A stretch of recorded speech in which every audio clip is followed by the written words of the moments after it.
Olen Merli Maidla ja valdavalt, kui on hommik, siis töötan väikses kodustuudios ja loon tooteid väikestele musudele, ehk siis sisustustekstiile lastele.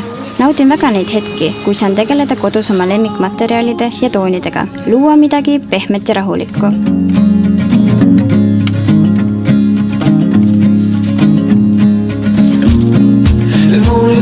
Kui on õhtu, siis töötan Rahvusooperis Estonia ja olen seal riietaja, mis tähendab, et vastutan etenduste kostüümide eest. Teatrit armastan ma väga. Tunnen, kuidas mul on vedanud, et saan teatris olla ja neid hetki kogeda, kohtuda kõigi imeliste inimestega.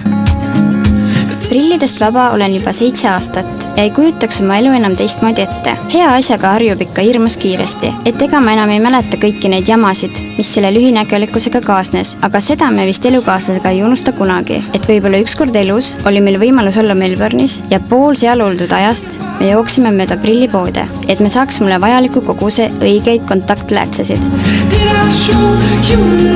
Mulle väga meeldib looduses olla, reisida, matkata, telkida. Seda kõike ongi mul nüüd palju mugavam teha. Näiteks eelmisel suvel käisime sõpradega Horvaatias ja see oli selline spontaanne reis, et näiteks vahepeal magasime lageda taeva all, rannas või Määnelval. Ja väga mõnus on, kui hommikul avad silmad ja maailm on valla su ees.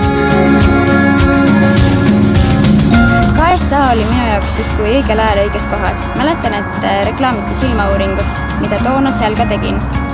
Iga meditsiiniline protseduur on riskantne, seepärast ongi vaja läbida enne põhjalik uuring. Mäletan, et tegime perega kodus kiire kalkulatsiooni ja leidsime, et see investeering õigustab ennast suhteliselt kiiresti, juba 7-8 aastaga. Erinevust näed juba kohe. Elus on palju asju, mida me ei saa muuta, millega me peame lihtsalt õppima elama ja nii ongi. Aga nägemine on kindlasti üks asi, millega tänapäeval saab imet teha.